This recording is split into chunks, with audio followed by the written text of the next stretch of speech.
This dish may look tempting, but don't sample it. It tastes like plastic because it is. It's meant to be eaten, but with your eyes.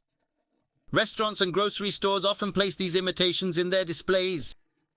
Fake food is also used in cinema and TV for mouth-watering scenes.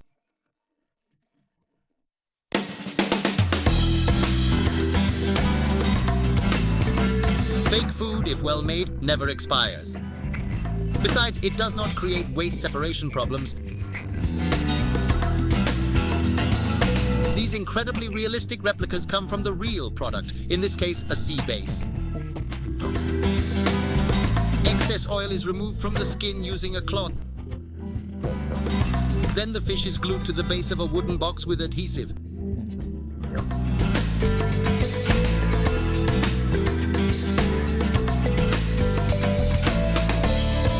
The sea bass is then immersed in liquid silicone.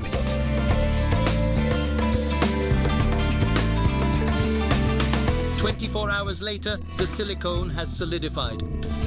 The box is opened and the sea bass is removed.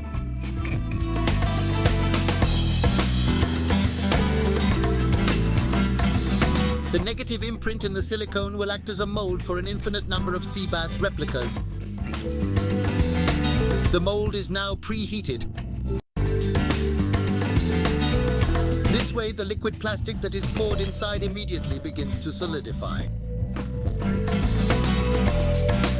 Once filled, the mold is placed in a microwave for 45 seconds. The plastic is now fairly solid, but to complete the process, the mold is placed on a conveyor belt.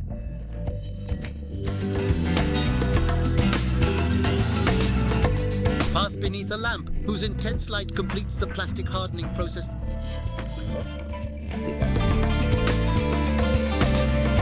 The plastic replica can now be removed.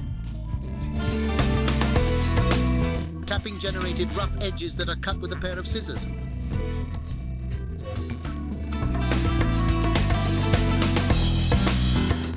A grinder finishes the rest.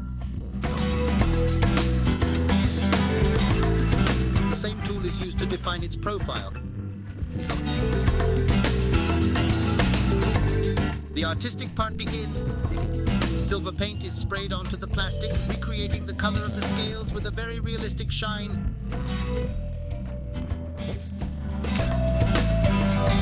A layer of dark gray paint highlights the silver underlayer. The brown on the tail and fins makes them much more realistic. To paint the eyes, a brush and tempera are used.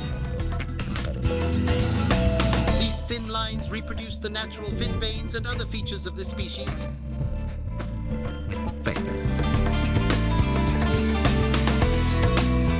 Using lacquer prevents the paint from cracking and gives a patina of fake moisture.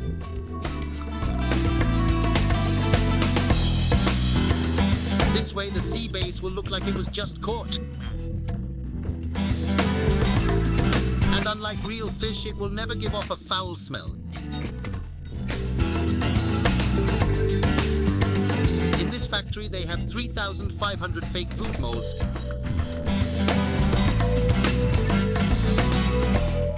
It can be used hundreds of times and will always produce a copy that is true to the original. In the case of meat or potatoes, a colorant is immediately added to the plastic before pouring it into the mold in order to reduce future coloring. It takes some experimentation to find the right pigment, but once you've nailed the shade, it will look appetizing, just like the real thing. But don't look for it on the menu. Drops of sauce-colored glue are applied on the meat and vegetables to stick them to the plate.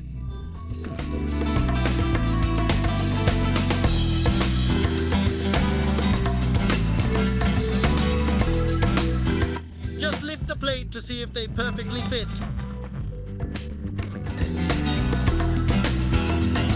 It takes 2 days of work to make one, but they are well spent. And here is some dock plastic food which will certainly never get critics from gourmets. Also because it is not genetically modified.